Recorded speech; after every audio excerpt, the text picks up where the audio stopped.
We have a roll call. Is that done? No, I can do that. Okay, And so we can just go around the table and we have yourself, President Sandra Calderon-Huezo, present Director Miller, here. CFO Vicenzi, Director Alice Taylor, Director Emeritus Hopewell, Director Hoffman, Director Ida Salas, absent, Director Lomberg, Present. Director Dr. Bostrom, Present. Director Hess, Director Harrison, absent, Director Anderson, Present. here, and Director Washington Jr., Here. Director Volkema, Here. Director Carroll, and Vice President Ritzma, here, and Treasurer Carroll. All right. And did you happen to receive any mail from anybody or were expecting them? Yeah, I've received no requests for, to miss the meeting, so I believe everybody's gonna be trying to make it. Okay. And we can, I'll just make notes as well. come in. And not to interrupt the meeting, but I have my colleague here, Alex Page, who will hoping be take notes. Taking notes because minutes. There you go. Thank you. Welcome. Alrighty, we're moving on to the next agenda item, which is C, approval of the agenda. Madam President, so things are a little different this time. There's so many items on here and most of them came out of committee. So let me just give you a quick walkthrough and then we can know how to approve the agenda. So that top sheet you have, which is called the agenda summary. This is literally just the action that we're seeking today because the packet's 80 pages, so this helps us really focus. Items 1 through 6. We will be requesting that that's a consent agenda so that we don't have to do every single one of them right on down the line. This would, if I'm not mistaken, be the time, however, if somebody wanted to pull a consent agenda item off the regular agenda to just say so now. So what that would mean is there'd be opportunity for discussion. And then just I'll finish the thought for 1 second. And then items 7 and 8 and all the items under 8 would be individual regular agenda items. Those are because they don't come out of committee, they're expanding. So that's that. And then I saw Emeritus Hopewell and then Director Lomberg with hands up. Just for Mr. Cherry, I'm not thinking, and I could be wrong, that you can move these to consent in the meeting. I think they need to be mentioned beforehand as consent moved off. I think there's a difficulty in going to consent. That's I believe they were done part of on Friday. Is that correct? Yeah, they're all in the packet. I understand that, Mike, but if we're going to take them as consent agenda items, For we're one going to vote. vote on them without discussion. I think they needed to be on the consent agenda before the meeting. And as it's posted compared to moving them to consent in this meeting, I'm not sure. I mean, Welcome, Director Harris. so Even I could be wrong. I'm not right. No, because this is the proposed agenda, and Yeah. before the formal adoption, you can add anything you want, and then this group as a whole adopts the formal agenda, which would have those, the consent agenda and the regular agenda as presented. Okay, then I'll take it differently. I would be more comfortable for us having consent agenda items that we know we want to consent prior to the meeting. Bringing them here and saying, hey, we're going to now just put them in consent and we're not going to have discussion. I don't think that's fair or appropriate to the public. okay, I think if there are items that and this is the board, of course, if there's items that you want to pull off the proposed consent agenda, I mean, you could say all of them, right? Absolutely. Yeah, so we can discuss all of them. But my intent was to talk about our practice, not necessarily whether they should or should not. Right. I think this is new. Yeah. Yeah, and so we're trying something new. And so one of the points of trying something new, I think Director Faulkner brought this to our attention, just to be more efficient in our meetings and quicker. And so, but I understand your concern for today. If we want to take them item by item, That's up to the board. I wouldn't have any issue if they were all taken item by item. And we can address that. If the rules allow us to put one consent, I have no problem with that. That's the rules as it stands at the moment. I think we should have discussion about that at some point in time and be respectful of our bosses in the community. Right. We shouldn't be having things with going on in a meeting, but all of a sudden we're not gonna vote on this. That's what right. Yeah, and I think that time would be now. Because we're gonna approve the formal agenda and make motions to approve. So in the future, when we're take consent. Yeah, so I think in the future, what we'd like to do is reports and communications and have those be explicitly just that. So that category would be used less often. Right. And then you consent, which would have full memos for everything, Yeah, right. but they'd be asked as one action. Yeah, just like, and a regular would be anything that, and again, these are kind of intuitive decisions, but things that obviously need discussion, things that obviously have more opportunity for, discussion that would lead potentially to a nay vote for the item. So.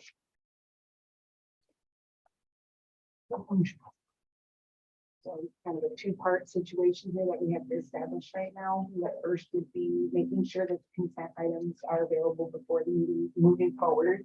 And then second, whether we're going to be addressing these today in that way. So that would be the first.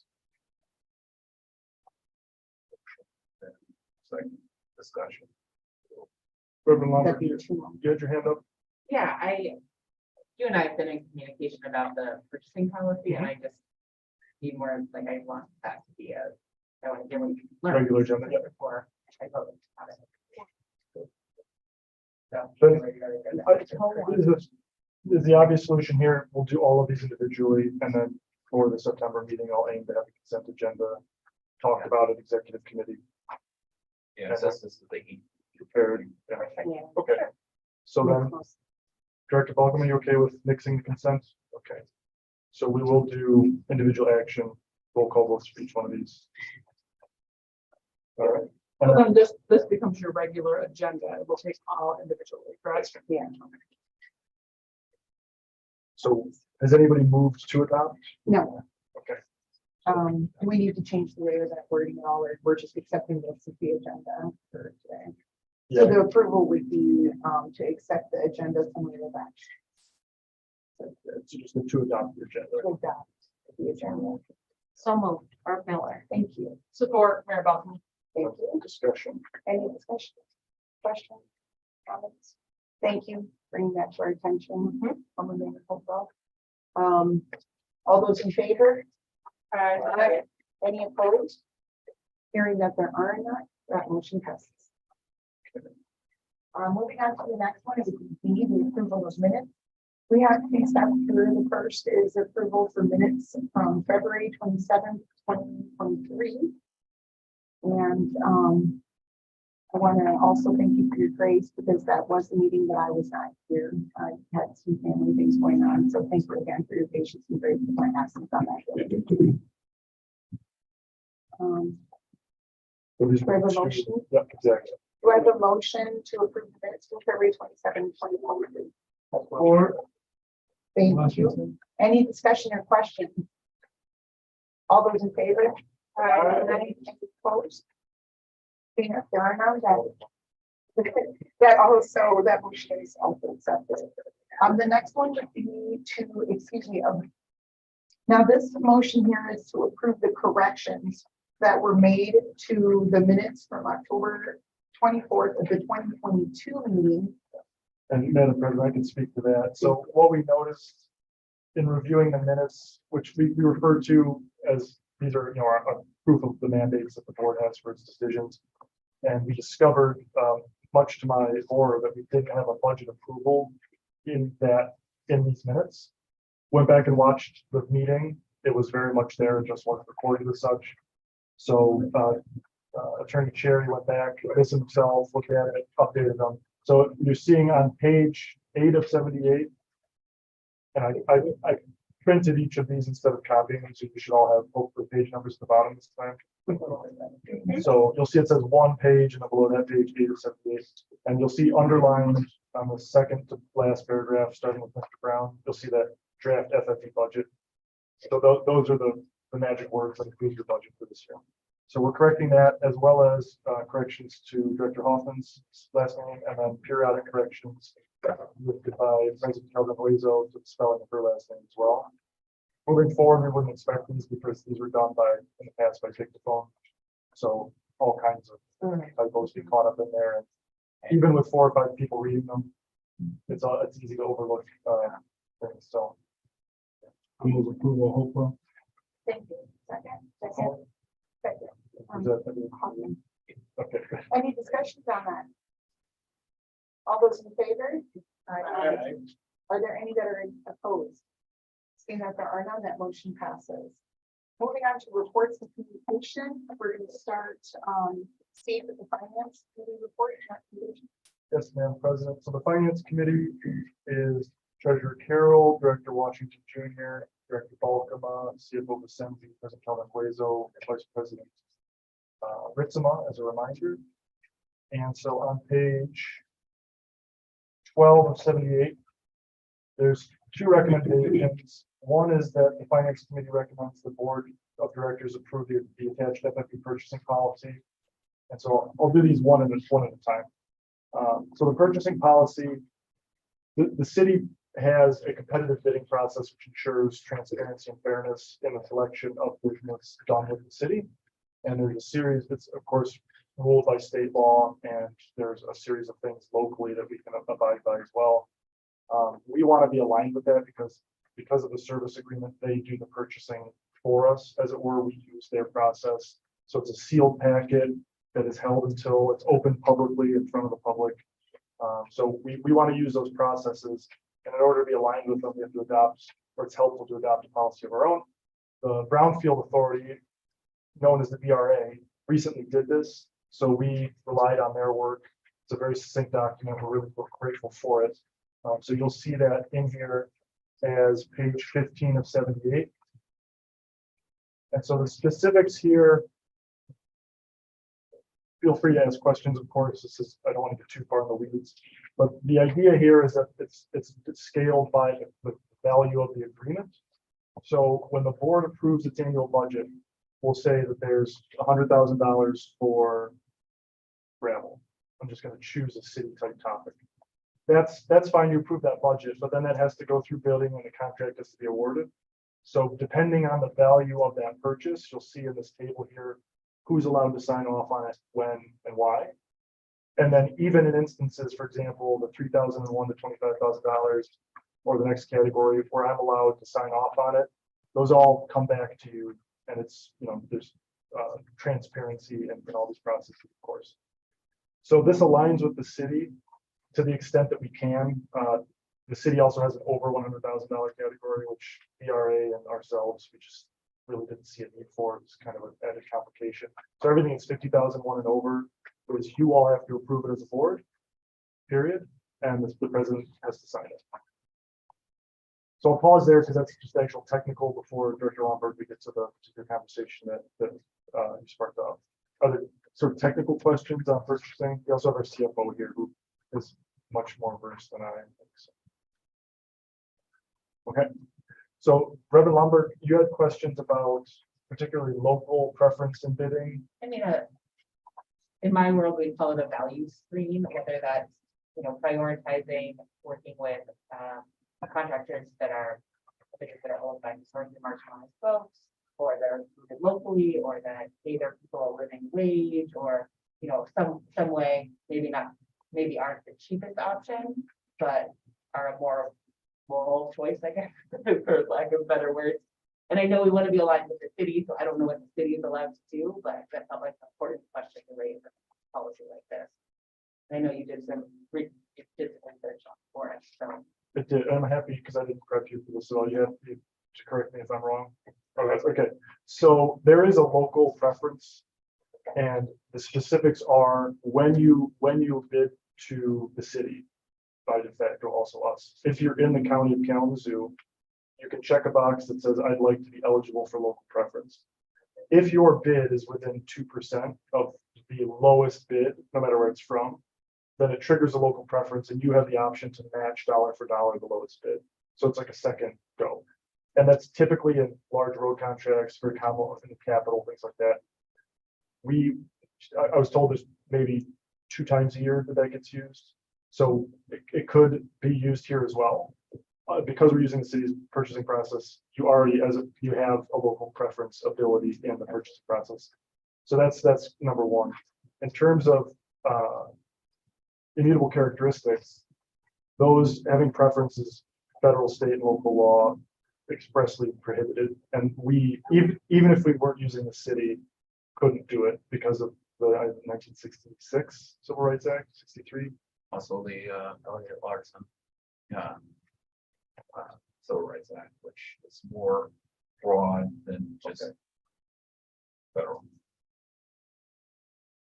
And then was there a third component of those? were Another two? one, I mean, Yeah. just to throw out, like, I wouldn't know what values this group would want to prioritize, but things like, you know, paying every employee a living wage or things like that. And that was the third one, yes. So Governor Whitmer signed into law, I believe effective the first of next year, the prevailing wage for purchasing. Yes. So that means that everybody involved in that contract, up to and including city staff that are also working like as part of that contract, will have to be paid prevailing wage. It's a dynamic situation, is what I learned this morning from purchasing. They're just tracking it. I don't have the final call on it because I think they're still trying to figure out how to make it work. But so as of next year, that'll be baked in anyway. So those making, if 15 was the default before, if the prevailing wage is 19, then that's what that's going to be paid at. So those protections are baked in. So question on top of that, so how do CBAs get orchestrated, community benefit agreements? How do they get orchestrated and put together, because this is a thing. Mhm. So I heard values, maybe with the group values or whatever, but how does that come into play? That's what it sounds like, basically you're agreeing as a community to say you're not coming in here unless you try to help us understand how you're going to help increase the lives for everyone. By your project. I think then we would take that as, because it's a very particular idea and I think a good one to explore. We could then look at how does that work in context to FFB. Does or doesn't work, because I really don't know the ins or outs, but we can certainly explore that. Yeah, there's some folks in the room that know it well, and so I just want to put that comment. But it won't have to do with money in compared to money out.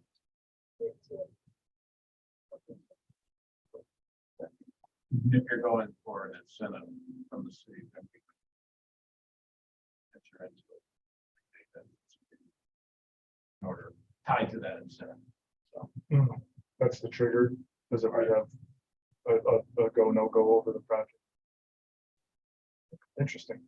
As an FFP board, we're a funder to the city, so the community benefit agreement would not really come to play. If someone was coming to the city, then it would, but I don't see how it comes to play for this board. That's an interesting distinction. So for example, just to be clear, so the city, the FFB funds the city. At that point, that would be the city's. And so the city would have the ability, if it has a stake in that project, to trigger a CBA and design one. We ourselves, what we're purchasing will be very, very, very small number of contracts. So it's literally Right, just like what the it is. fundraising contract, Yeah, things like that. Like I get But you're not to minimize it though, because absolutely those contracts themselves also could have some of those dimensions. So I guess that's. Mr. Attorney, I heard us say this, certain federal, state, what have you. But we're not a governmental body, is that correct? That is correct. Well, I mean, you're pseudo government. I mean, you're under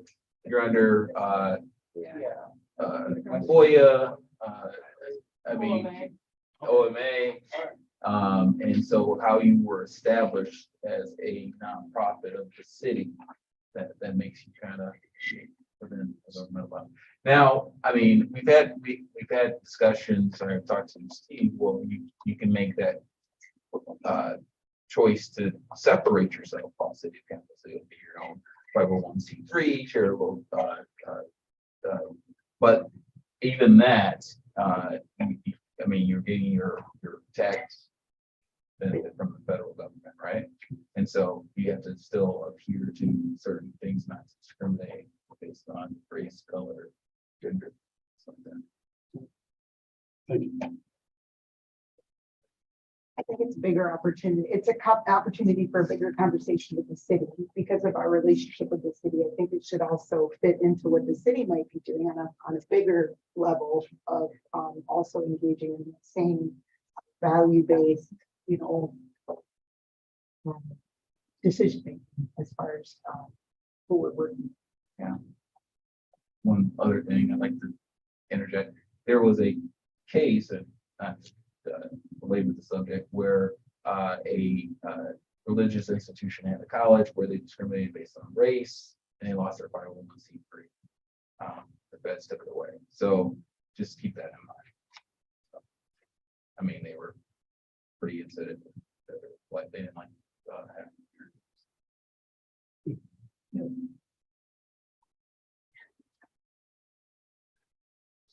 So coming back to the item at hand, so the policy is here as such. It's being put forward as a tool for us to conduct business. Sounds like we've got a good conversation and pathway forward to talk about CBAs, how we would add to this. But the tool, this policy tool is I think needed now and can amend it in the future, especially given the amount of time it'll take to look into those things. So, and then we'll come back and do all these votes later, but so this is the communication on this piece. I can move on to recommendation number 2 from the Finance Committee, which was to approve the appointments of the members listed there. So Dean Burgee, Daniel Dement, Sandy Doctor, Randy Eberts, Robert Salisbury, Joshua Sledge, and Nick Griffith. And you'll see the terms on the far right there. They differ just as yours do on the board. They're staggered so that you wouldn't have any, everybody coming to it 1 year, theoretically not renewing. Improbable as that would be, it just creates, it's part of a sustainability plan for that succession. So we'll come back and ask for those approvals in the future when we do the rest of them. As a background, again, Director Lomberg had questions about this body in and of itself. So this group also invests the retirement investment. It's called the Retirement Investment Committee. It invests the city's pension as well as the county's pension. And with one individual added person, the same group also invests the Kalamazoo Community Foundation endowment. They've ensured that the city has, I believe, the only fully funded pension in the state of Michigan. They've been around for a very long time. It's a small group for the following reason: is they have to be able to do this work, which is pretty rarefied work, and also not have any conflicts of interest. And so in a town of 75,000 people, it's a very, very small number. A previous member, Janice Vanderclay, I believe she retired with 28-year tenure, if not 30-year tenure. She was a vice president of investing at Western Michigan. Nick Griffith is from Western and in a sense stepped into her role. So that's the group of people. Joshua Sledge, you may recognize, he was recently appointed the director of impact investing at KCF. He's been a terrific addition to the board, and he's been looking to really have more impact locally. So that's a great move. Any questions on that item? We shall come up for a vote later. Okay. Madam President, we can move on. All right, so me too with the audit subcommittee reports and recommendations. Yeah, CFO Vicente, may I hand this off to you? You can always co-approach it. So if you look at page 19 of 78, you'll see the same memo as well as 18 of 78, the same memo that we've seen for the last 5 years. So these memos are required in the bylaws. They're exchanged between the city and the foundation to say, here's the resources we gave you, and then in exchange, here's the work that you did. So we've been doing them to make sure that we're building, institutional muscle memory and keeping that all going. But because the dollars up till now have been from the Stryker Johnson Family Foundation to the city directly, in point of fact, the FFE hasn't given any money to the city. So that's stated just very plainly here. Again, this year. Next year it will be different because there will be endowment expenditures to the city. Along with that required document, you'll see on page 21. This is from the finance subcommittee. And we use this as the end of year position. So you'll see at the top paragraph there, dated December 31st, the value of the endowment and the changes leading up to that sum. So again, these are dated last year, things have changed since then. But what we're obliged to do is sum up the previous year in these documents. And then page 23, the following page, is the audit itself. And a couple things. So very excitingly, I'm the kind of person who gets excited about this. We had a first audit subcommittee process this year. And I think that was very well received and served its purpose. So changes we made this year, and then I promise I will hand it off, is that the auditor comes and speaks directly with the audit subcommittee. And then a best practice, which many don't observe, but that I specifically asked that we do observe, was that myself and CFO Vicente leave the room and give the auditor and the board members as much time as they need in order to go through the documents, to ask after, really frankly, anything they want to. Having said that, the audit this year again found that it was unmodified opinion with no negative findings, which is the best possible result there can be. That just means that, actually, at this point, I'll hand it off to the CFO Vicente. It's a CPA, much better. Sure. I mean, I guess, right where you're picking up, that's the best opinion you can have as far as audit goes. I mean, everything was presented fairly. There were no errors from the auditors that were corrected. And that there was nothing materially of concern as far as internal controls or anything like that. So I guess, as far as the audit opinion, that's all I would really add. How far do you want me to go into anything else? I think that's fine. We don't need to go into we could pause just for a moment. Let's see. The clearest way, I think, is the page 27, 26 or 27.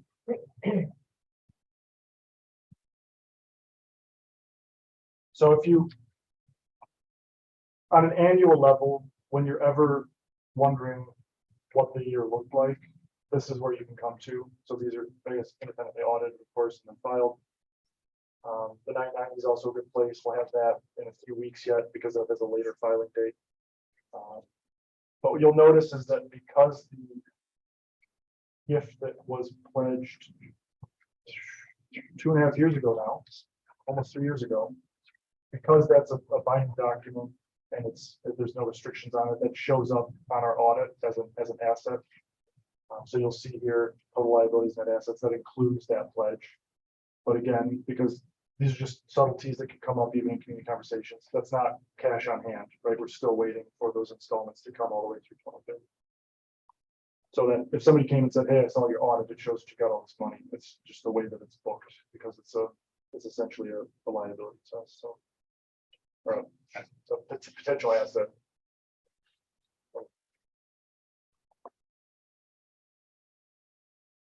And if there's no further questions on that, then if you keep flipping to. Madam Chair, I have a question. There. Yes. So if recording our net assets in the year of 263. What did we have prior to $400 million pledge? Because in my head, the 400 was to take us to 5. So I think the meat of it is the discounting they do over time. Yeah, so I mean, I think the two things I would point out when you look at that number this year is when we took in the pledge, you did net present value discount to today, which significantly reduced the initial pledge. You can look on page 33 of 78, we said discount, it was originally 31.3 million. And another big chunk as well was, it was a rough investing year that we also had a loss on our investment. So yeah, so I think those two pieces together are largely what make up that difference.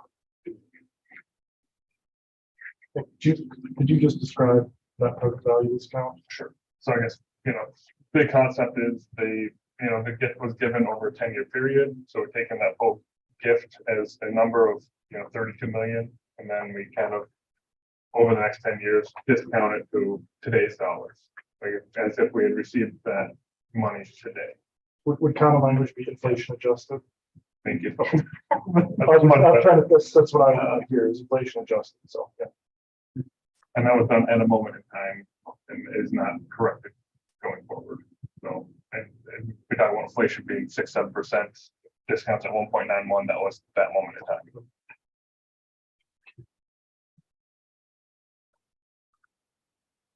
The audit committee has no recommendations on the agenda, just we're receiving the audit report. And it was an unmodified audit, it has been this year and also for the last 4 years, but there is no action items from the audit subcommittee. So, And the last item is the budget, the following pages, you'll see the pie chart. There's no page numbers on it because it's a separate PDF. So this is the annual report that we publish, goes on the website. That's a requirement. And what we do is we bundle up the two statement of financial position and then the statement of activities, which are essentially required. We list the board of directors required. We state our mission and purpose required. And then we just go a little bit above and beyond and try and show areas of investment. So there's that vertical bar graph there for aspirational projects. There's the pie chart showing the difference between budget stabilization, aspirational, and tax. And so it's a mix between a technical document and just something that anybody could peek into and sort of take the temperature of our health and our direction from. In the future, side note, I think that we can probably balance this against the needs of the annual newsletter, slightly optimize just so that these documents are doing exactly what they need to do. But yeah, this goes on our website, and so it's there for all, along with the audit and the public version of the 9.9. And Madam President, that would be it for the the, end of audit subcommittee. all right, it's time to move on to E3, which is the executive committee report and recommendation. Starts on 43. Page 42. And Madam President, I ask that you take the reins of the recommendation number 1. Okay, so in old business, what we have is the executive, Foundation for Excellence Executive Director Employment Agreement. And that is attached here. It says page 45 of 78. Oh, I'm sorry, is that 46 on your packet? Or, yeah, 46. Sorry, 46 of 76. I think where that starts.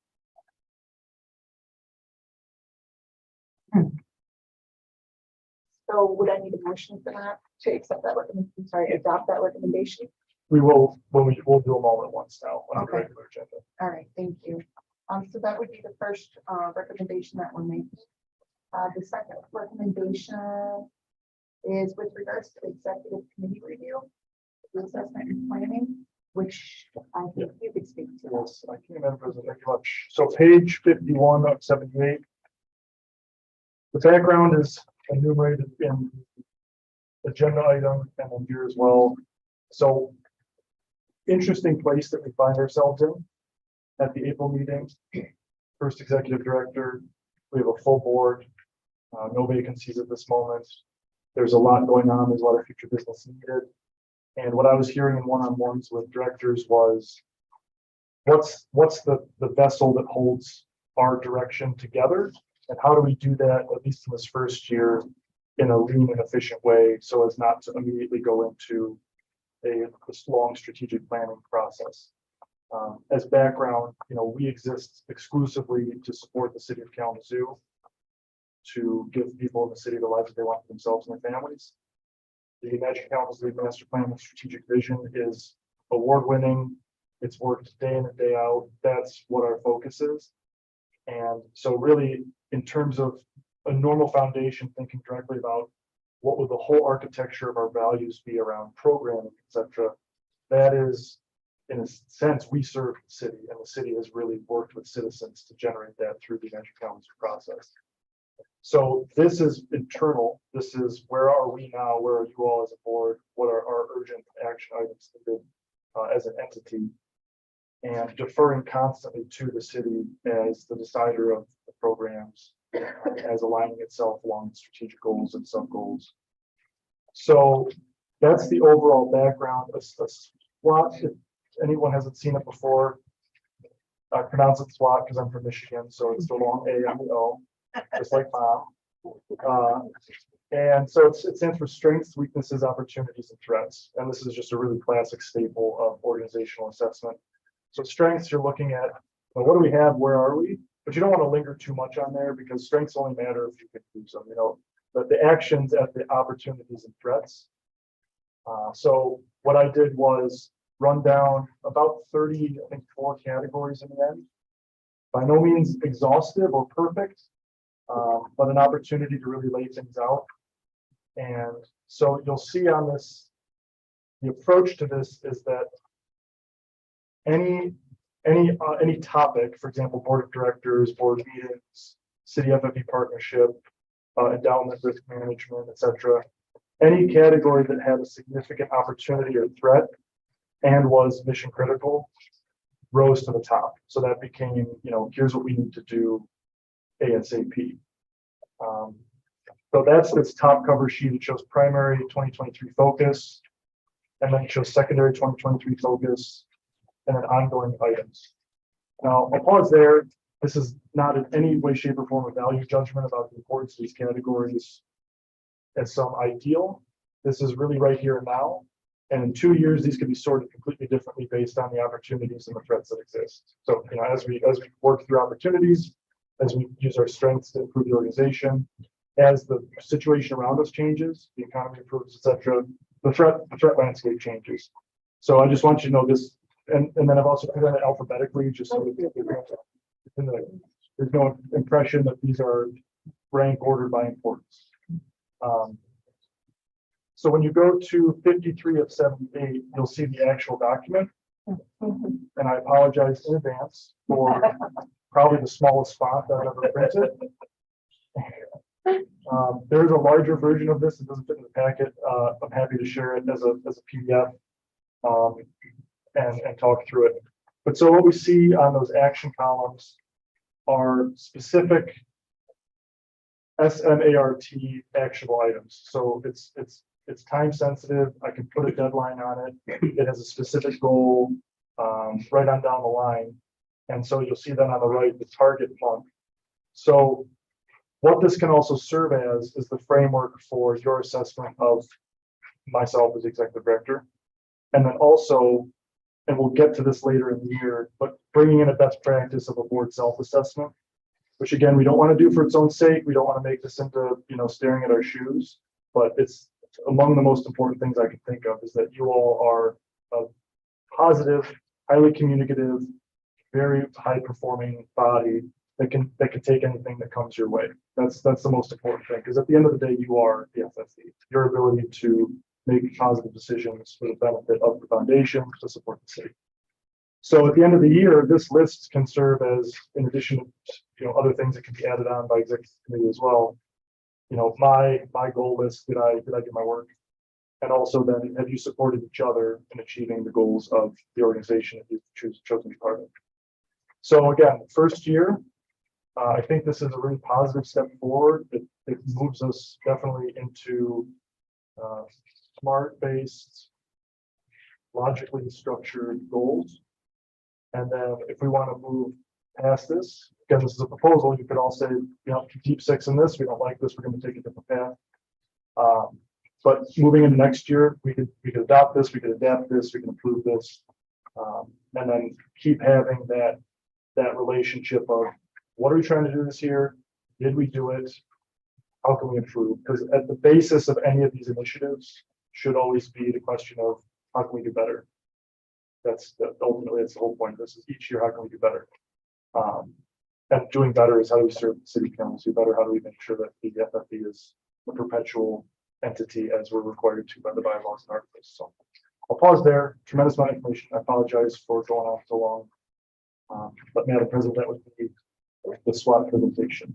Thank you. We've had a few times to discuss this in the executive meeting, but I'm curious to know if anybody has any questions now that you've had some time to do this document.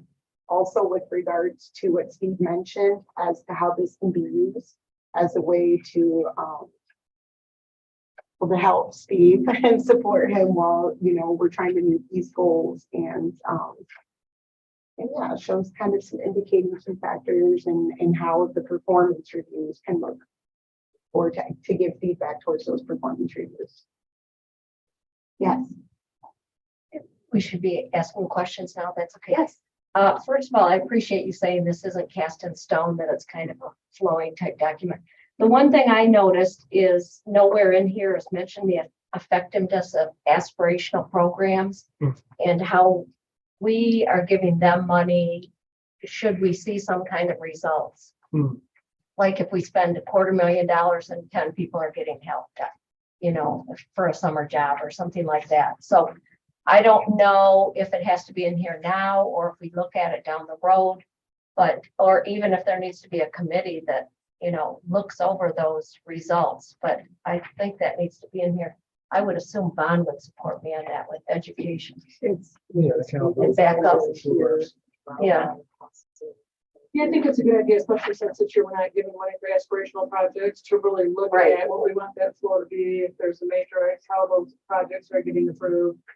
Otherwise, it just feels like it's kind of a black hole and they don't really know, and has it been effective?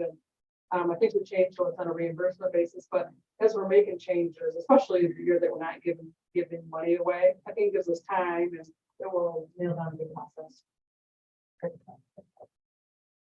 The plan to not give any funding for aspirational projects. It's not been approved, right? You're talking about No, it's- just making sure I didn't miss a vote on that.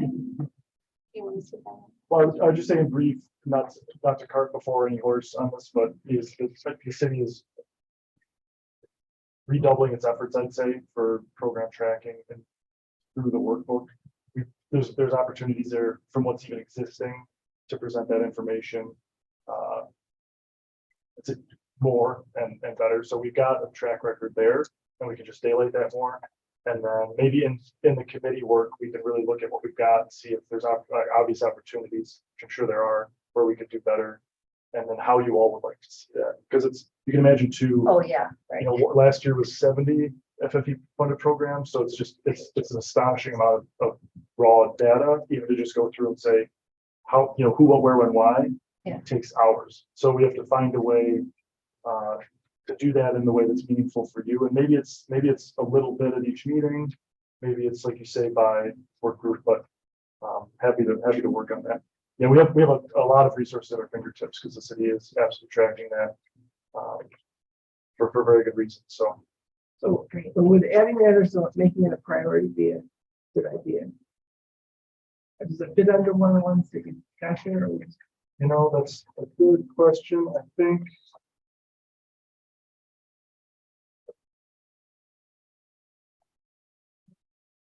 So the most obvious one is there's program impact and data analysis. And on this, I got a little specific on actually the presentation. So our investment map on just thinking from the public standpoint of how, you know, okay, we've got all this info, but what matters and how do we show it? But so maybe I can just elaborate under there, in which case. It's ongoing. Yeah, happy to move that. So program impact and data analysis, move that up to primary. Secondary focus. It is for the secondary. It's, no, I'm sorry, those are ongoing items. Would you like, I'm sorry, I shouldn't say would you like, your recommendation would be to move those to primary or secondary versus ongoing? Well, there is one that's. Yeah, there's- secondary, but Which is the aspirational grant through city as well.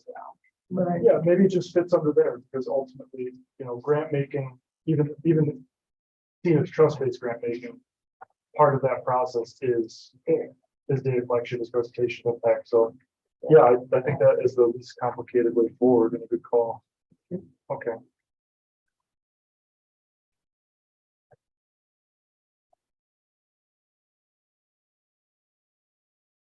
And I know that we're going to be voting on it. So we have some more discussion.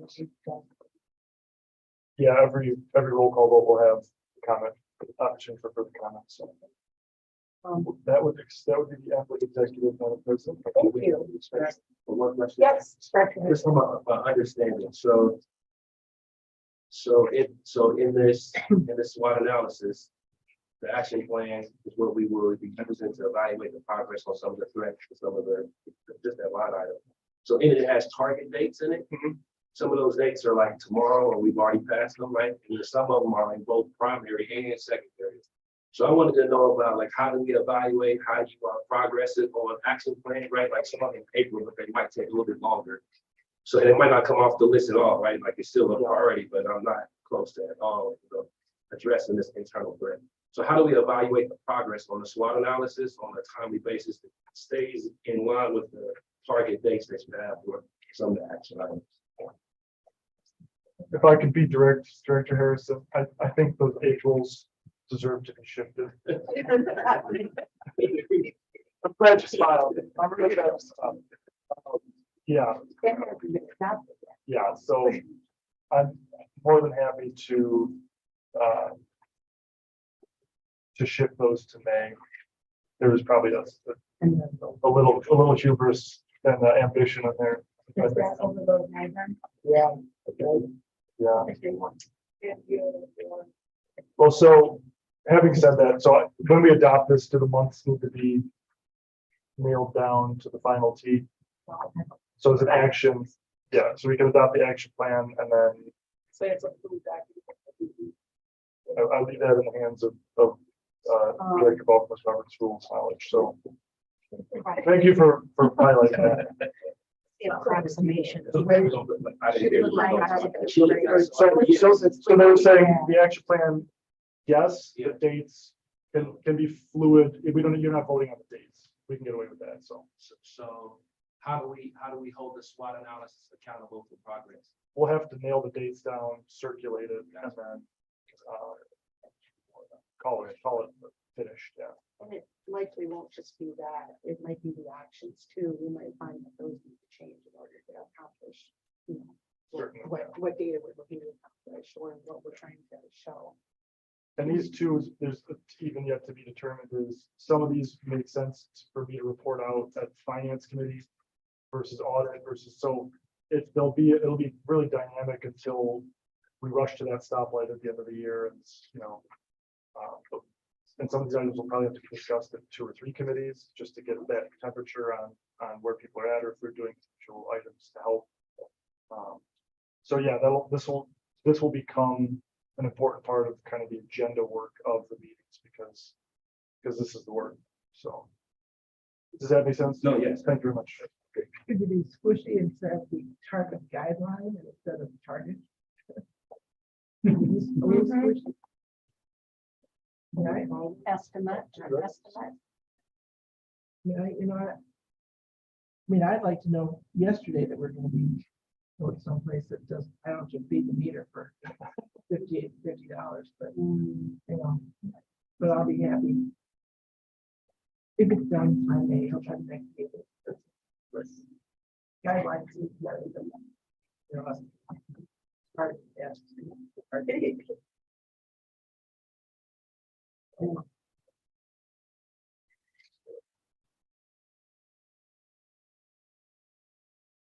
So with that, Madam President, we would then be on to E4, nominating committee reports and recommendations. We do have one. I just noticed we have just the one that we'll be looking at is the request for the approval of the nominating committee description. yes.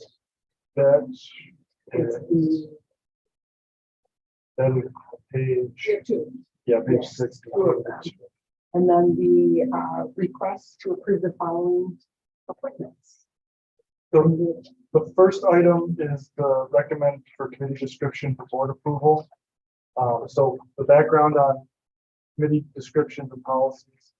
Back in 2017, we worked with the Kalamazoo Community Foundation they generated best practice documents based on what foundations need as boilerplate policies. Those were then distributed to board members at that time. There was a primary and a secondary for each one. They were asked to review them in detail and give feedback so that we discussed them at your meeting, we adopted them. So when you look at your binder, the effective date of all those policies is April of 18. Nominating is a new committee that you all created at your last meeting in 2022. And so this is following that KCF informed approach. But now that we have the committee, we're bringing it on board. So you'll see the items there, 1 through 9 are really from best practices and from also the requirements of the RFP bylaws. And then item 10 was added in discussion. I don't know if anyone from nominating committee would like to talk about that, but just the desire to be more involved in onboarding directors. It's a fantastic opportunity for ambassador work. You all have experience, you're seeing it from your eyes, which as much as I try, can never quite do. So for you to say, here are the pitfalls, here's what you want to pay attention to, here's what you want to read, here's where you want to put your focus, could be a really great part of nominating committee work to onboard new directors. And then you'll see their decision-making authority. This is important. Committee will formulate appropriate policies, procedures, and make decisions as noted above. The decisions include its own committee work, but it can only recommend to the board. So it's not they can't appoint anybody. That's actually expressly prohibited. So nominating committee nominates to you all and to city commission for approval. And then the second item are renewals and appointments. And the appointment of Director Carroll, Director Salas, and Director Alice Taylor. And then appointment of Director Jonathan Yarborough, who is a hardworking man. And if he's able to come, he said he can make it at 3:30 today. So I don't know if anybody wants to really delay the meeting so that he can make it. But we expect him, and that'd be a great opportunity for putting him to a face. And at this point, I actually do want to insist that a nominating committee member would like to say just anything about the process, or multiple members, your experience with it and arriving at Mr. Yarborough. Feel free. I know that you had some things that the last one that you did. So, I think it was an efficient process this time. We had more than enough opportunity to review things and talk about it. So I think we sort of made the decision to not go outside and get sector information this time. And I think we've left it as a possible opportunity if we need it, but I think we felt fairly confident making decisions on the people who applied. Is that your recollection? Yeah, no, absolutely. And I think we also agreed that it was, we were fortunate because of the way that this decision, I don't want to say, it was just, we could eliminate some of the things that it wasn't. And so it made it easier to decide what we needed for that particular opening that vacancy. And obviously I didn't vote, but that's what I noticed in the comments that you made, that there were some that was just obvious that that there was less affinity, a little bit more particular expertise in other areas. Right. Those things were clear. Yeah. Yeah, That's a lot of reading. it is. I appreciate that very much. We had a lot of good applications, but so just a quick point of the affinity, the word that was used. So this stakeholder is the affinity and nonprofit stakeholder directorship, formerly held by Director Charlotte Taylor. And affinity in this case, we would think means organizations meant for a particular sector, particular group of people, but it's also, the bylaws say that that person can't be eligible for other stakeholders. So if you're a teacher at an educational nonprofit, yes, it's a nonprofit, but you're really clearly fit for the educational stakeholders because we already have one of those. And so that was kind of a disqualification for several that were very clearly healthcare, very clearly education, etc. And then Mr. Yarborough is a unanimous decision, but also Douglas, where he is operations director or manager. Director. Manager? operations manager. It's a unique, it's a quasi neighborhood organization. It doesn't skew in one, state. It's not healthcare, it's not arts, it's not. So it's like the perfect fit for Infinity stakeholder directorship. Any gender influence. It's a generational perspective. Yes, Director. I have a question, because I agree, Jonathan is a young man, right? Like, he's a young, talented, growing man. So if Jonathan is not at Douglas in a couple of months, and he decides to take a great opportunity that, he has in front of him. It might be still local, but would that change his seat on the Infinity? And would we have to adjust? And what the role is. And- still fits within that category. And if I may, Director Harrison, thank you for bringing that up. I don't know if this is the most, if it aligns with what I was going to mention, but I was taking a look at our matrix. And I'm thinking about how often do we actually update this in the sense that some of the things that are on here obviously change, age, marital status, I can change. I've been here like 5 years. I mean, some of these things, even gender identity, sexual orientation, all of these can change in the time that we're serving. So I think that that's kind of aligns with the question that you had, what if our qualifications change for our role? And that's something that I'm not certain we've seen yet. We have though, like when Nathan Dennison moved out of town, he had to resign. Yeah, Yes, because that was a little farther than just out of the city. You're right about that. They do it to city representative. But yeah. not In that case, standing with certain things within the matrix changing. Like if I went to start working at a bank. Sure. Right. Yeah. So that would change. You said do that. Let's take Ida out. Well, That's right. And That's very, a tough one. Director Harris, a very smart and pointed question. I think it hasn't been actually addressed and pointed. It's never been tested, so we don't know. So in the case of when Pastor Danielson moved, the at-large candidate has to be a city resident. So that was just a yes or no. However, for stakeholders, they're part of a mix where more than 9 have to be, not more than 9 people total on the board have to be city residents. So theoretically, if I'll just say myself, if I was the arts director and I moved out of the city, I could keep my position if that total of 9 is still met. So it gets a little arcane, and I apologize for having that a feature that we've got. But in his case, for employment shifts, I think we just have to talk about it.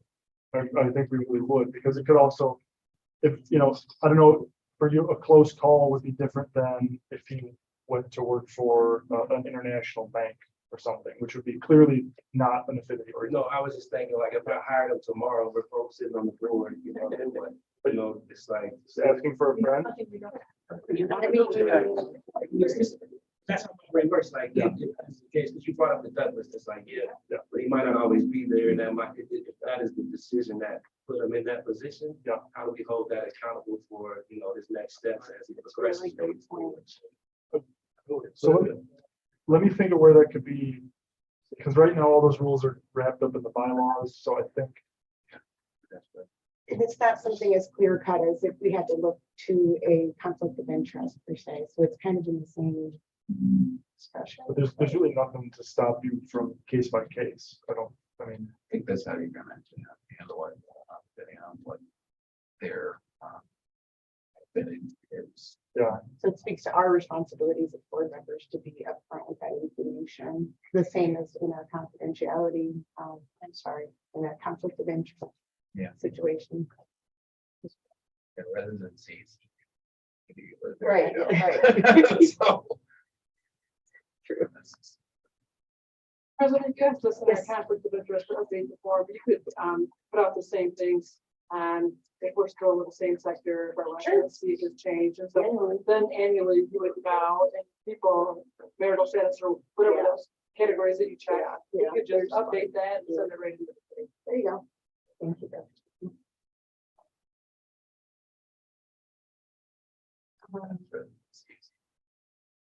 well, you can still have a Kalamazoo address and not be in the city. Yeah. Diligence, it requires constant vigilance. So that way. So that would conclude reports and communications, if I'm not mistaken, which takes us over Yes, over to the regular. your regular agenda. Read that. Okay, as far as regular agenda goes, is this one is moving over to our, handy dandy agenda summary? Yes.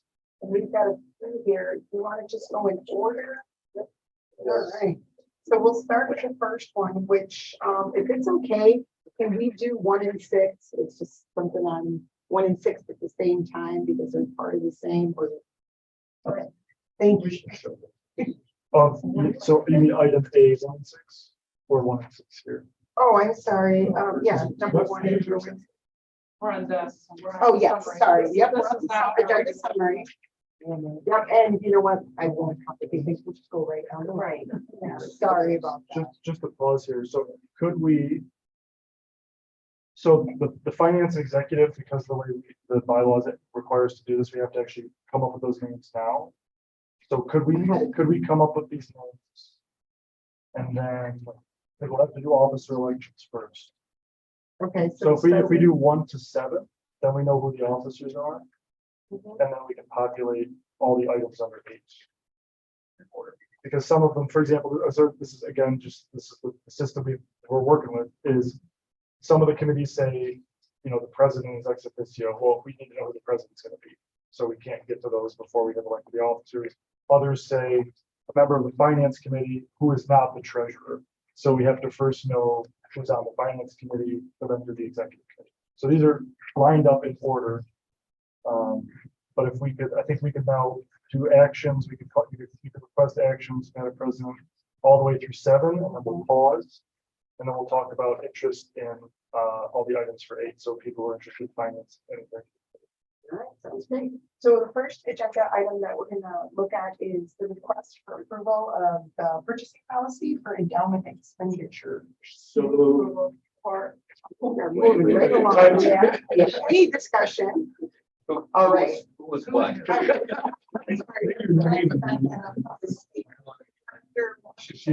No, here. Can we say last names? So Yeah. Alex can take minutes. Anderson, welcome. Thank you. Moved and seconded, Harrison Falk. And all those in favor? Anderson.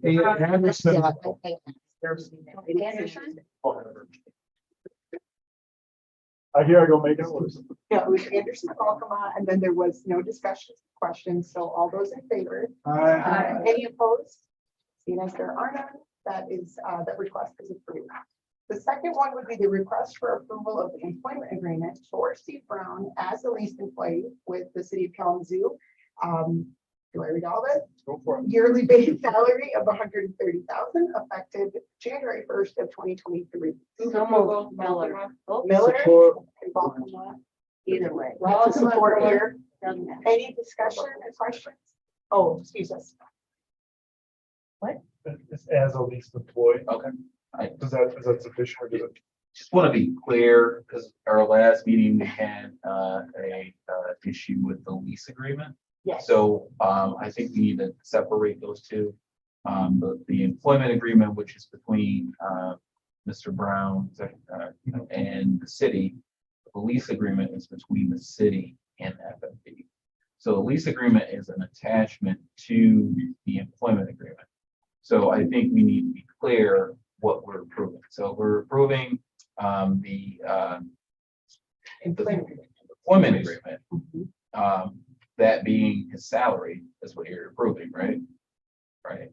Yes. And so we got to make sure that's clear. You're not, because again, the employment agreement is between Mr. Brown and the city, so we can't really approve that, but you can approve the salary, which and approves the amount of money you give to the city to pay, right? So would I just have to reword that and take out employment agreement and just say, request for approval of the yearly base salary for Stephen Brown as a leased employee?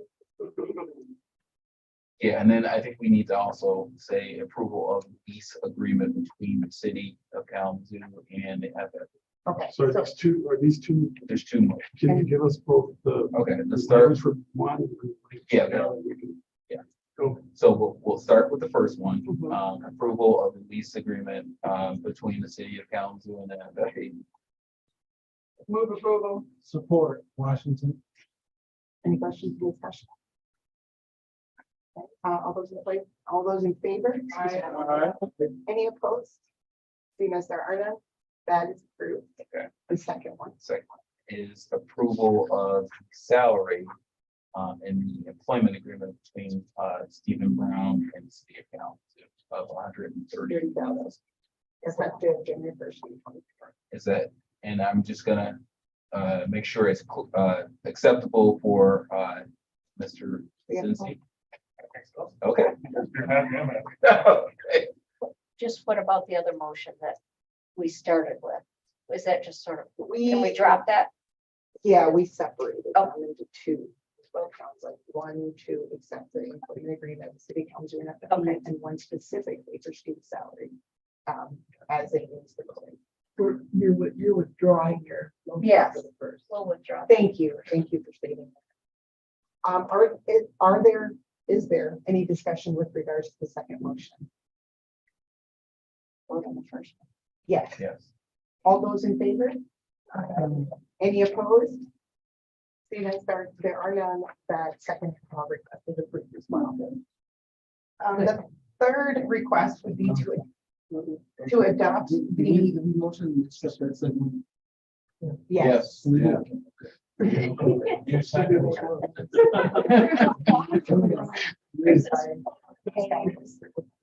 We're doing great, everyone. Yeah. We're doing great.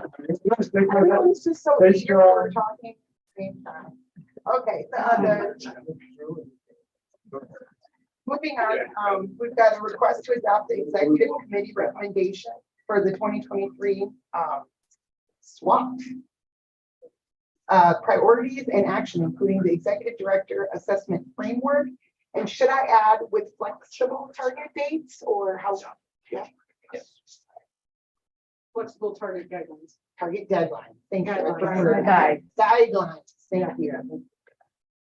I move approval with that additional language. Support. Thank you, Hess. Director Baltimore, and supported by Hess. Any discussion or question? The one thing I want to bring up Yes, is the evaluation part, like I'm in the SWOT analysis and we can plug into a lot of those pieces that you need to move it forward. In order to do that, we would need to know where you're at in the process and how to move forward in it. So whatever evaluation tools or measurements look like, or what you need. Thank you for that, Director Henderson. I believe Smith just volunteered for executive. Yeah. Oh. Right. Noted. He makes it for the secretary. So, all of those in favor, please say Aye. Are there any objections? Seeing as there are none, that request is also adopted. Then moving on to the fourth one, here's the the fifth one, request for approval of the nominating committee description and expansion of onboarding new directors. Move approval. I don't know about it, that's the report. Right. Number two was two, Oh, so yeah. now it's number two. Yeah.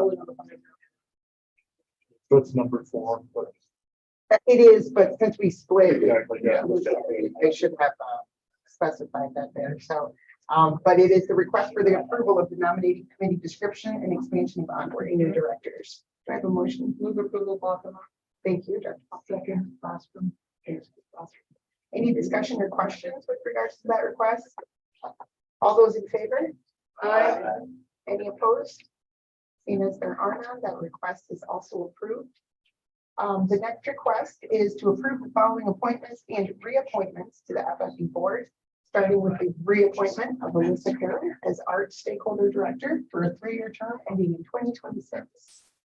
So we're going to vote on these individually No, they go as one slate. as one slate. So you Then let me read them right on through. the next one would be the reappointment of Ida Salas as business and banking stakeholder director for a 3-year term ending in 2026.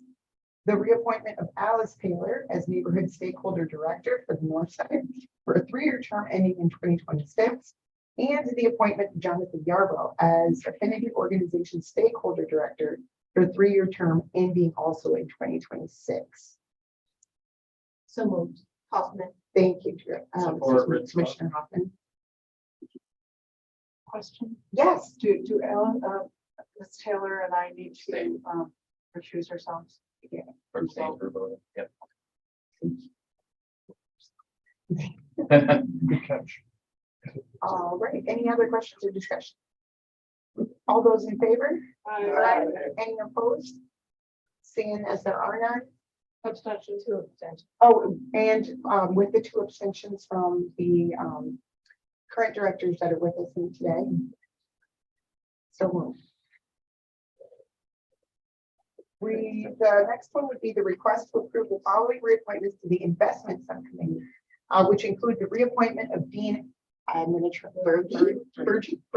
for a 3-year term ending in 2025, the reappointment of Danielle Demet for a 3-year term ending in 2026, reappointment of Sandy Doctor for a 3-year term ending in 2025, reappointment of Randy Eberts for a 3-year term ending in 2026, reappointment of Robert Salisbury for a 3-year term ending in 2026, the reappointment of Joshua Sledge for a 3-year term ending in 2025, and the appointment of Nick Griffith for a 3-year term also ending in 2025.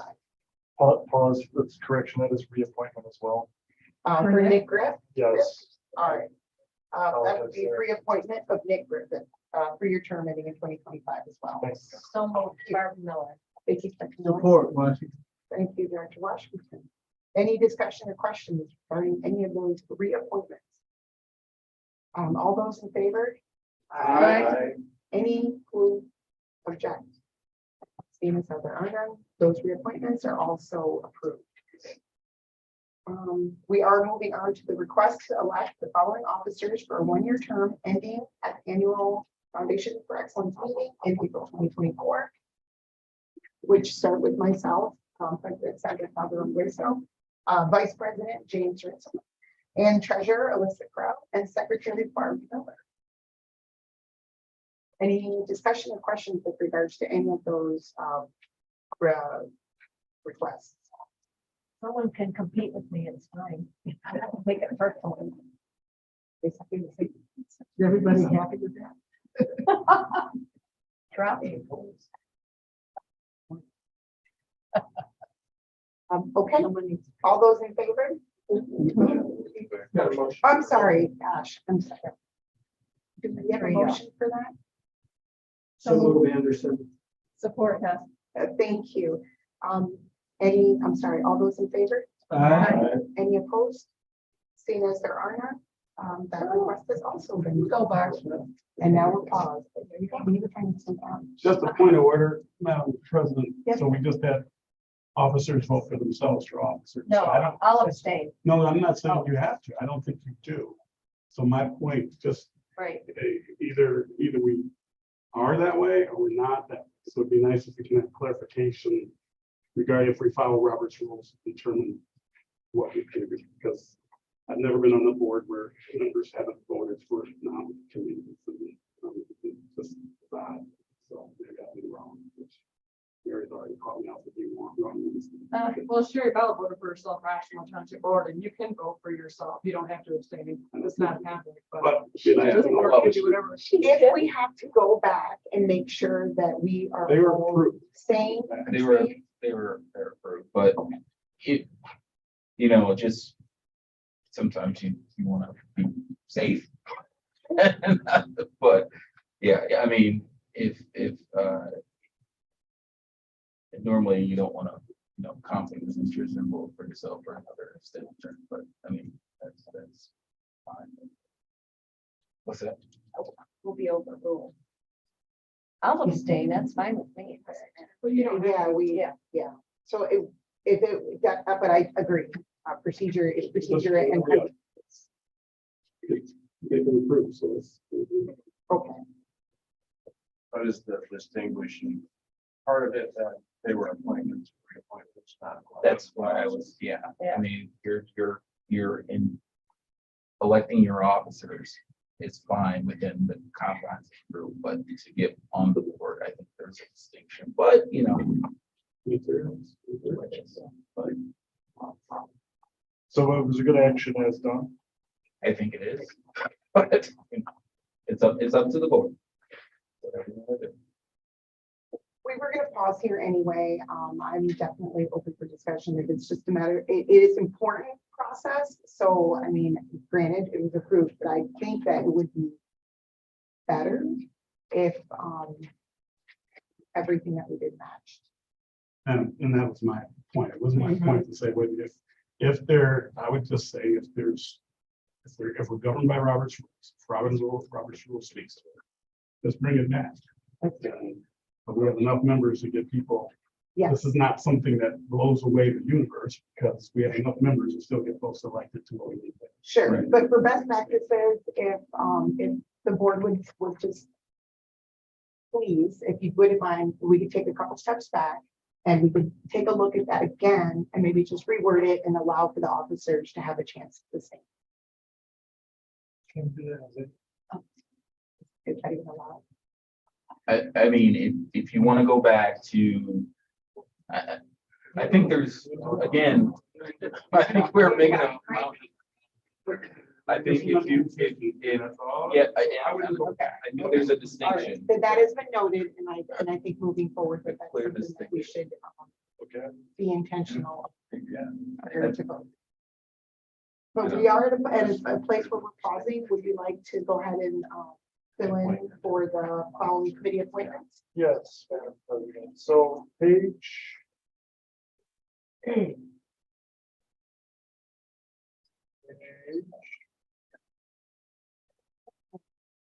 74 of 78. It's the only page that's got blank lines on it, you should see. It's on the back page, if you will. So these will be two separate items, Finance Committee and Executive Committee. Separate votes. So we have the president now, so we know that that's. President Hueso, treasurer, we know is Carol. Denzi and Ritzema are already there, ex officio, their office in the city. So then items, positions 5 and 6 on the Finance Committee. Anybody in there who's not clear, because clearly Calvin Hueso and Carol are now officers. Any other person listed there is eligible for either of those two spots. Brief disclosure, in the past, we've sent this out in advance, but in 5 years of doing this, I've never received any feedback. It's everybody's favorite topic. So we're just doing this in the hot seat today. And Finance Committee, Executive Committee, I would say if they would be, let's say they would add maybe 4 or 5 more meetings that last between 30 and 60 minutes per year to your calendar. It's an opportunity to get your hands dirty, to get into questions that either this board has moved to committee or that come up organically as business to be brought to the board. It's an enjoyable part of the work, I think, because it really is, can get into the nitty gritty. So it's probably the worst sales pitch I've ever offered. But the hopes that it sparks some interest. And again, it's for a year. So these terms come up every April. Can we just mention who was on it this past Yeah. year? Yeah, so for Finance Committee, it was then Director Balkema and Director Washington Jr.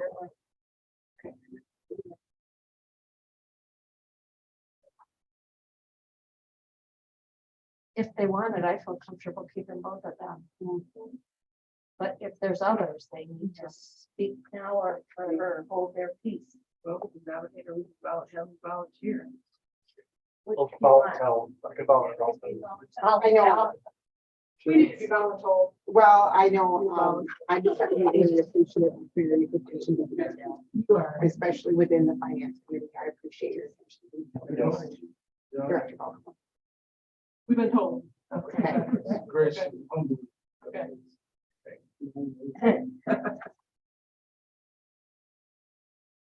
Yeah. Great acting is your only talent. You got it. You got it. Amazing. Go again. Not sold out. I know, no, it's right. Yeah, the previous. Do we need to digress? Oh, yes. Yes. Okay. So do you want a motion for each of these? committees? Yes, yes, please. Like now? So then I could, if you ask for. Oh, wait. Are we filling in this place and then voting on it, or are we voting after we fill out the individual? I think we could. Swallowing the vote all at once, okay, so then we can move on to executive committee. And then come back to the motions on each of the committee. So the president, Calvin Huezo, vice president is Ritzma, treasurer is Carol, secretary is Miller. So then city directors under the 5, so that's Director Anderson, Director Harrison, Director Hess, Director Hoffman would be eligible. They're the only people eligible for the 5th seat. That's for executive committee. Yeah, that was previously Director Hess. Would be volunteer. No, there's no guarantee for them. So I would nominate Dr. Hoffman and Dr. Harrison. And there's only one seat there, then, or 2? Because one has to be a, So the representative from finance, who is not the treasurer and not somebody else, would be Washington or Baltimore in that case, yeah, that's it, because the sons you're there, ex officio CFO, but you're not the director eligible. I nominate Baltimore.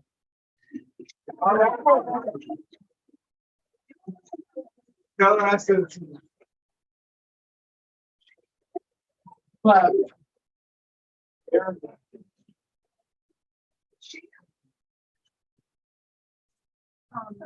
Yes, no, she would like to excuse herself. Oh, so okay. there's no- okay. Did we have clarity on item, on number 5? I would nominate Dr. Hoffman. Yes. Or. Unless- Second.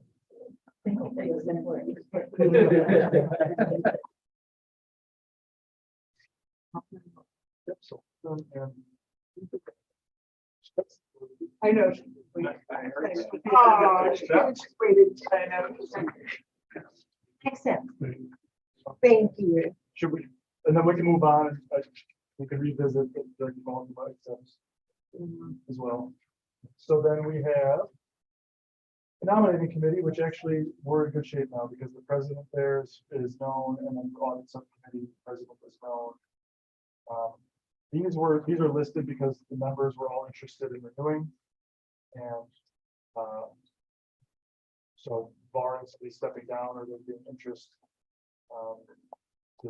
to step down, then I think everyone would probably be happy with the status quo. Okay, so since we've got all of those names filled in, the next step is to request to approve the following committee appointments for 1-year term. And we'll start with the finance committee. So I would just need to read the folks that were. Or should I just read the whole? Read the whole. Yeah. Just for, And I'm happy to read those on the motion. Okay, so the first motion would be for the finance committee. Oh, Yes, and that'd be Calderon Huezo, Carol, Desenzi, Ritzema, Washington Jr., and Balkema. So moved. Support. Any discussions or questions on that? All those in favor? Do we need to just, before we do that, do we need to yes. not for, Not here's for the committee. here's my thing. So, and just so this is clear, this is the reason why I said this. This is appointed by the city commission, correct? The appointments. The appointments under 6. No, that's a finance subcommittee to the investment subcommittee to the finance. Oh, see, On number 6, yeah. Sorry. The only, so number 5, directors themselves all are they have to be nominated by commission to this board. So everybody else is, at that point, everybody else is a director. Okay, I'm sorry. So so this number 5 are all right, but they are approved by the. Yep. Yep, commission. That's far. where my Yep. distinction meant. It's a lot of process. Yeah, so, But so that everything under 8, everybody's already a director. right, So to your point with Roberts is if you're a director, you can vote for yourself for an officer position. exactly. Yeah. And, but the only thing is with the appointments to the board, I think you should probably Abstain. abstain. Right, so, Would that fit for a reappointment to the board? Since are you in that millisecond, Yeah. not a director or? well, you can be not a director if no one approves you, all right? So, So Yeah. But Yeah, to be safe, yes. yeah, very good point. Yeah. So then moving, just to be clear, moving for the rest of this meeting, all these actions, everybody can vote, is what I'm hearing. Everybody can vote on everything. Thank you for clarifying. yeah, sorry, it's so confusing. Yeah. Well, we we've have a lot never- going on. Yes, yeah, and it's new. The next one that we would need to make a recommendation, I'm sorry, to request to approve would be the executive committee, which would include. But I think you paused before Yes. before the roll call. All right, Yeah, the motion, your discussion, Yeah. motion, second discussion, now we just need to vote. thank on- you for bringing me back. Finance. Yep. So, I'm just gonna start over and request to approve the committee appointments for the finance committee. You made that motion. Who moved? I think I did. And I second it. So we Okay. Miller, yep, second Bostrom, so there's, because it's And still there- live on the floor. Yeah, Yes, So that means now discussion, there was no discussion. so now we will do the vote. And since none of us have to abstain, all those in favor? Any opposed? Being Mr. Arna, we accept to approve the finance committee as recommended. And then the next request would be to approve the executive committee with the members as follows, For one-year term, yes. for a one-year term. So it'll be President Calvin Nuezo, Vice President Ritzma, Treasurer Carroll, Secretary Miller, and then City Director Hoffman and Stakeholder Director Falcon. Do I have a motion? Shouldn't we wait? I mean, I feel uncomfortable that she doesn't know this is happening. I mean, yeah. So I threw her name in there. still sure. I'll do it. And when you do it, We could move on. No motion's been requested yet, but no, Okay, so- but we can move on to nominating committee. Okay, we'll move on to the nominating committee. I'm sorry, the request to approve the nominating committee. With He just said, he I said I'll do it. he said he'd do it. I was on. He was kind of joking. Will you, Yeah. sir? Yes, will. I don't. All right, then, I feel- thank you. So For the- Thought I heard you say that. So we may need to redo that motion. We didn't say. Yeah. Yeah, that's true. She is. Well, everybody votes nay, right? Okay. Do we have a motion in a second? or- Yeah, I think we need to just change the motion to accept the executive committee replacement. The original motion from Pokemon to Director Washington for a one-year term. Okay, They're gonna- so then, Motion. who's moving that? So moved. Thank you, That's Commissioner Hess, Support. and supported by Director Harris. Any discussion or questions? Thank you for doing that again. All those in favor? Aye. And any opposed? Seeing that there are none, that stands.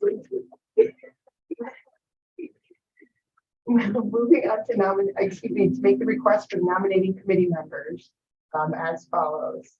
so Calvin For 1 Huezo, year. Bostrom, Blomberg, Salas, and Alice Taylor. Thank you. Do I have a motion? So, Thank you. That was Director Washington and supported by Carol. Any discussion or questions? All those in favor? Any opposed? The nominating committee stands. Request to approve audit subcommittee with members as follows. Calvin Huezo, Carroll, Bostrom, and Balcom. Thank you. That is for a term of 1 year. Do I have a motion? So, Thank you. Second. And thank you, seconded by Commissioner Hoffman. Any discussions or questions with that last audit subcommittee? Quick question. Yes. Those were the one before, so. Yes, Those subcommittee members will choose the president and then report back to us who that president is at the next board meeting. no, It's usually the third. it is, yeah, the president is ex officio on all committees. Or standing committees, doesn't have to be for ad hoc, but all those in favor? Aye. Any opposed? All right, seeing as there are none, those are your new audit subcommittee members.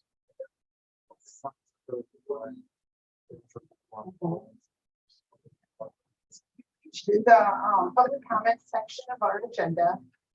Before we go there, there is something that Steve needs to share with us. Madam President, Yes, I'm sorry. before we go to public, I apparently lost my mind today. And if you'll go back to minutes approval, I made a motion and I forgot that I should not vote. So somehow. Somebody said I would never do that. And All the way to minutes. think that, I think, I don't know if you have me on. We forgot. I did very well for 3 years. I don't know what happened. I'll bring in emeritus hat for September. So we have. Pass it around. It seems very. I like those. That's ones that come around on Thanksgiving. That was like. What do we need from us? So, There's- so are you gonna take? I think that's. I can't vote. I can't. Yeah, but, okay, I so, withdraw whatever I did that screwed up. everything. No, and I think it was because we had, Don't matter. I just lumped can't- them, yeah, into a consent agenda and we kind of went So, down a rabbit if you hole. remember which minutes? Was it for The the, agenda. was it, which one? I think I motioned and then I seconded it. So I think for both of them, just.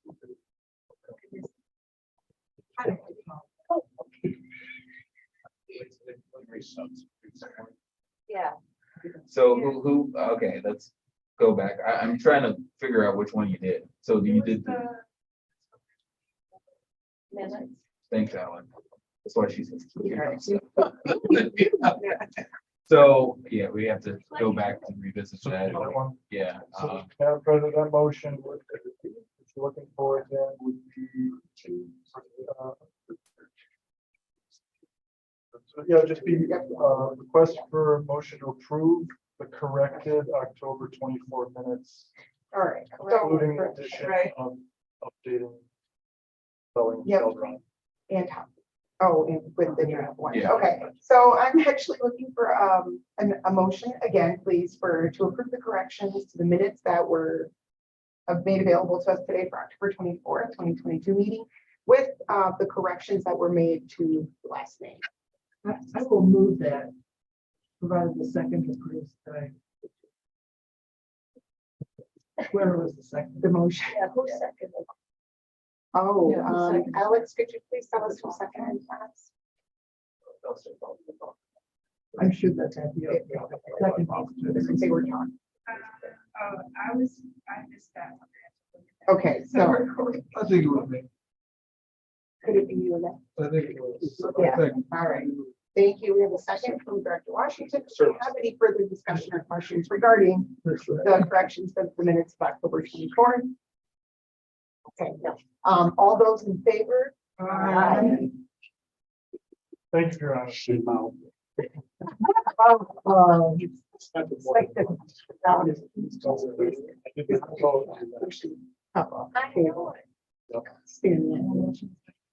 And there are none opposed, so I'm sorry, that is approved for the correction. Okay, Madam President, for item G, public comments, any individual wishing to address the board, shall wait to be recognized by the presiding officer. I will pause there. We have no members of the public interested today, so we'll move directly to the online component.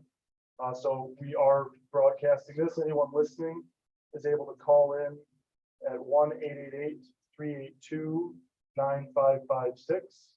That's 1-888-382-9556. You'll hear that it's for the city commission, but it's a line that the city uses. It's also for the FFE. You'll be given 3 minutes to speak.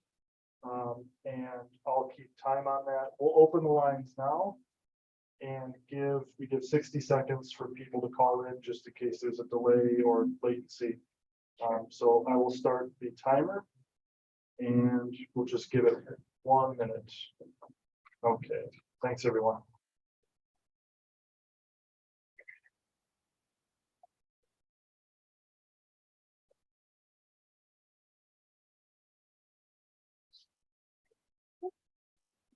Let's look.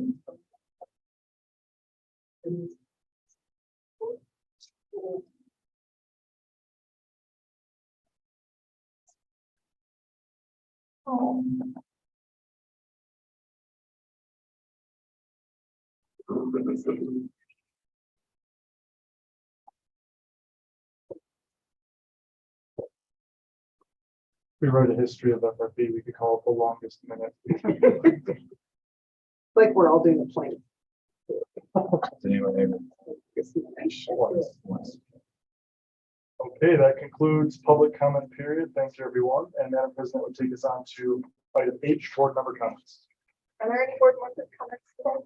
I know we've had kind of a loaded meeting. I got started adding to the conversation, but I had a conversation with Steve to kind of clarify my understanding of my role and how to show better to the community that I'm trying to serve and, you know, just be a better representative on the FFB board. So I asked the question, and I looked today at the material to see what my call was to share the information that I received or the discussions that we had with the board that affected the community or that might be involved with some partners. What's my responsibility to share it back with those individuals?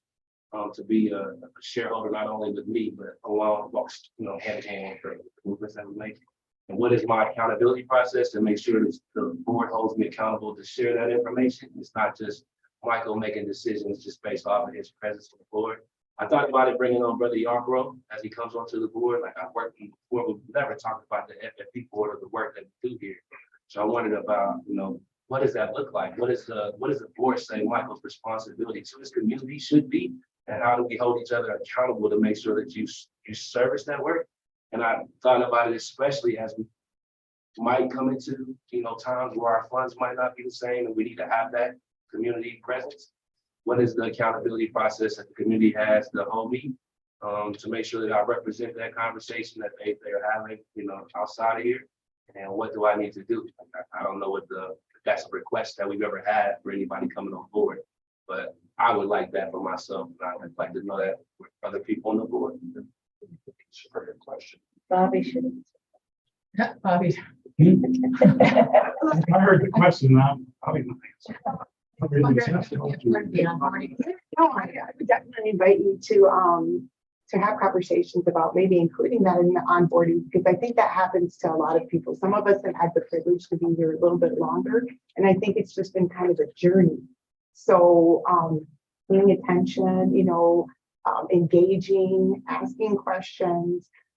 You mentioned a lot of things that really, honestly, it's just part of it, you know, representing, bringing to the table. It's like an ongoing feedback loop, you know, so what we're learning out there, we're bringing here, we're bringing back out there, being good stewards of the community. And as far as sharing the information, what I think I like is just encouraging people to be engaged in the process. So we do have ways that people, you know, they can call in, they can watch on Facebook, they can find out more, right? In our packet here, there's a really good, the nominating committee part is excellent in kind of outlining what we're doing to bring people to the table.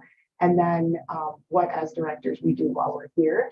Also, I think just getting to know some of that, like the new process, what the old process was like, the matrix and how we can use that to show people that, you know, there is representation here. And if there's not, how you can become part of that process. And then really for myself, it's just been about finding opportunities to connect people back to the FFE information that's out there, like our website, and the amazing interactive piece with all of the things that have already been done, so that people can really see, oh, chances are they'll recognize something that the money has gone into or it's impacted them in some way. So I know it's kind of a lot, but also some of us have a little bit more of a privilege of being here for a while. If I could piggyback on that, is the perfect, it says a perfect time for the question, because the city is ramping up for an EduCalendar 2035. And that's going to be, if you were involved in the first one, I'm not sure, but I think it's 4,500 community contacts that took place to shape that plan. And that was an 18-month period, but that never stopped because we have a public participation plan. Community planning, economic development is, I mean, you almost can't even nail them down. They're engaging constantly, meetings every week on all different topics, from built environment toward, you know, youth programming through different components. So I think that we can look to the city. They've done incredibly good work here. So maybe what I'm hearing is a question of how can I connect you all with that process, so that if somebody says, you're saying, for your example, you're the at large, so you're not so topic specific, but you could say, here's this calendar of events. for public participation opportunities at the city. And they're extremely well run. They're literally from everything from where do you want your sidewalks repaired to, what should this neighborhood look like, to what is the economic future of this kind of sector look like. Endless opportunities. Not endless, that's actually a little overpromised, but many, many, many opportunities. And so I think we can rely on that network as an opportunity for people to get involved, and not in a symbolic way, but they can literally get involved and say, here's where I think that this facility should go. Our neighborhood needs more of this. That's real stuff. And we don't do that per se, but you can be that voice in your sectors to connect people. So let me research a little bit, because I'm almost certain that they're even more developed. I have tracked the public participation plan, and it's developed so much further that I think that having that calendar in your hand, you go, wow, I can feed this to people and they can really get involved. And I just want to clarify, and if anybody has a process you can share, please share it with me. But I was thinking, like, if Michael steps off for whatever reason, and I know Brother Washington or the mayor or even Brother Yarbo, come on, what process do we have outside of the information I can get from the website? What process does Brother Yarbo have to make sure, or Brother Washington, or anybody that says, hey, Michael in the community that's interested in my work at this FMB board, this is what we talked about at the last meeting. Anybody can go to the website and get information. But the stuff we talk about here, if you're not privy to the meetings or online, you don't know what's going on until it comes out. So as information comes out, I'd rather us be ahead of the curve and say, I did this process to make sure that I communicated with the audience, whatever it looks like. I know some of us have board seats or commission seats, which provides a natural audience. When you're in a neighborhood, it's a different, you're coming from a community, but how does that conversation connect with everybody? Not just with people that you know. So that's what I was trying to look for. No, yeah. Yeah, I think it was the most challenging. I'm sorry. I'm sorry. Yeah, I would say also Attorney Cherry's minutes now mimic the agenda structure. Before they were narrative, and it's a lot to read, but now they're bullet points and it's by item. So you can take. So what I could start doing is I could start circulating draft minutes, because we never did that. We just waited until they were approved. But you would have then 1, 2, 3, 4. Here's what we did. These are, and it's very yeah. I mean, it's got the watermark of draft on it. They're public information anyway. We're a public institution. So, And if I could just,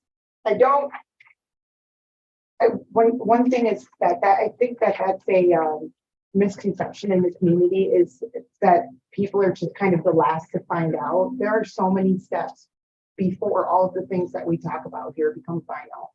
And one thing that I always try to uplift is that there's that democratic piece that, that connection that we have with the city commission. So I definitely want to kind of just mention that, I don't want people to feel like this, oh, we're going to find out later once all these decisions are made in this closed room situation that I can't be a part of. So just remembering that piece too, I think helps keep us grounded from feeling like we're making major decisions for people's lives without the folks that they elected to be part of that process. Madam Chair, Yes. could I add something to that? So, going back to the beginning, when this was put together, the thinking around having sector representation was really the aspirational projects. So there's two shells in the May. The May are the aspirational projects that the city presents FFE for funding. Now, like it's been said, up until now, we've been getting a direct grant, but now we're going to be going to the endowment of FFE. So the idea is for those aspirational projects to be presented with all these sector people to speak into it, give insight, and help the city hone in on what and make it a great aspirational project. So that's why there's sector representation at large and a larger board. So that's a key piece of it that hasn't happened yet because of transitioning. But once we get to a point of having aspirational projects, those will be brought to this board prior to budget or anything to get input from the city or for the city to, For the city, for the city. Thank you. I know it's a lot. I really think that as you just are here, you're asking all these questions, because it's gonna be part of that gaining valuable knowledge. And he's asking questions based on his interaction with the community, so he's bringing that with him, so. Can I just say something first, because I've been here for a little bit longer than you. I think that what I get from the community is that they think that we have a part in what the city commission is doing, and we don't. And so I would suggest, and it's what I do, if you want to know what the city's going to do, you need to be in the city commission. That's how it's just continue to be that way. We're not really making decisions. The city is making decisions, and we're just saying, yeah, we got the funds for regular plans. Because they think that we are this meeting, they think that's what we're doing. We're not doing that. So that helps me. And it's some of the funds, not all of the funds too. Yes. I just want to make a different comment, under, board member comments, our own Don Washington's in a play at Farmer Valley Chicken and Biscuits. So I heard there are some sold out ones, so you better hurry and get tickets. Sold out until they opened another show, Oh, they did? final Saturday, so. Say, There were about 10 seats left for this Saturday. Everything else is sold out, and they're about to open another Saturday. Now that's insider information. Oh. Nobody should go until 6 o'clock tonight. Make sure you know, even if you do go, Vaughn won't even acknowledge you in the audience. Questions you even went. I am consumed with my role. Yeah. You not saying you are. President. Thank you for the announcement. Secondary market one. Ah. It's- You all do a really great job of kind of transporting, because it's such a small area, there's not a lot of scene change. I think somebody asked about scene change last time, but I was fully present in what was. And it was very entertaining, and I did laugh a lot. Privately. Yeah, I did cry.